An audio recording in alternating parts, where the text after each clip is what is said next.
జిల్లా ఇన్ఛార్జ్ తిరుపతి అన్నారు. రాష్ట్రంలో ఉపకార వేతనాలు విడుదల చేయాలని మంచిర్యాల జిల్లా కలెక్టర్ కార్యాలయం ఎదుట గురువారం ధర్నా నిర్వహించారు. ఈ సందర్భంగా వారు మాట్లాడుతూ గత 6 ఏళ్ల నుండి విద్యార్థులకు ఇవ్వాల్సిన ఫీజుల్ని ప్రభుత్వం చెల్లించడం లేదు. తెలంగాణ రాష్ట్రంలో సంవత్సరానికి 14 లక్షల మంది విద్యార్థులు స్కాలర్షిప్స్ కోసం దరఖాస్తు చేసుకుంటున్నారు. వీరికి సంవత్సరానికి 3,000 కోట్లు అవసరం అవుతాయి. కానీ 2019 నుండి ఇప్పటి వరకు బకాయిలు పేర్కొని ఉన్నాయని అన్నారు. 2019 నుంచి మొత్తం 8,214.57 కోట్ల రూపాయలు ఫీజుల బకాయిలు ఉన్నాయి. కాంగ్రెస్ ప్రభుత్వం ఎన్నికల సమయంలో ఇచ్చిన హామీ మేరకు వెంటనే స్కాలర్షిప్ ఫీజు రియంబర్స్మెంట్ విడుదల చేయాలని అన్నారు. ప్రైవేటు యాజమాన్యాలు ఫీజులు రాలేదనే పేరుతో విద్యార్థులకి సర్టిఫికెట్స్ ఇవ్వడం లేదు. ఉన్నత చదువులకి వెళ్లాలనే విద్యార్థుల తల్లిదండ్రులు సర్టిఫికెట్స్ కోసం వడ్డీలకి అప్పులు చేస్తున్న దుస్థితి తెలంగాణ రాష్ట్రంలో నెలకొందని అన్నారు. తక్షణమే పెండింగ్ ఉపకార వేతనాలు విడుదల చేయాలని డిమాండ్ చేశారు. ఈ కార్యక్రమంలో విద్యార్థి సంఘం నాయకులతో పాటు పలు కళాశాలకి చెందిన విద్యార్థులు పాల్గొన్నారు.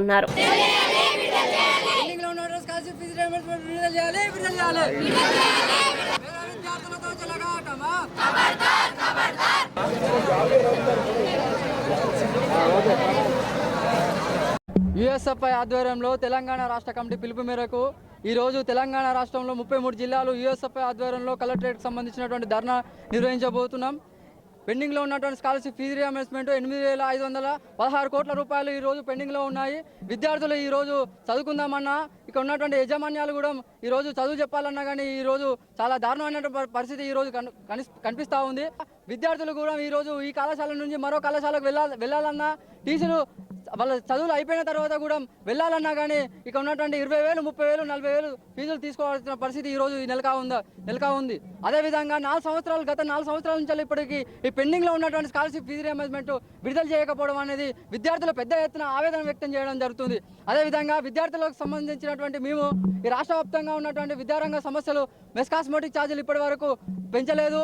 అదేవిధంగా విద్యార్థులు ఉన్నటువంటి అనేకమైనటువంటి విద్యార్థి సమస్యలు ఈరోజు ఈ ప్రభుత్వం ఇప్పటి వరకు నెరవేర్చలేదని చెప్పేసి యుఎస్ఎఫ్ఐ విద్యార్థి సంఘం మేము డిమాండ్ చేస్తున్నాం. అలాగే చూసుకుంటే గురుకులాల్లో ఉన్నటువంటి విద్యాపరంగా కానీ ఈరోజు చూసుకుంటే అన్ని విద్యాశాఖకు సంబంధించినటువంటి మంత్రులు ఉన్నారు కానీ ఈరోజు విద్యాశాఖకు సంబంధించినటువంటి మంత్రులు లేరు. అంటే ఈ ప్రభుత్వం హయాంలో అసలు విద్యాశాఖ మంత్రిని ఎందుకు నియమించలేదని చెప్పేసి యుఎస్ఎఫ్ఐగా మేము డిమాండ్ చేస్తున్నాం.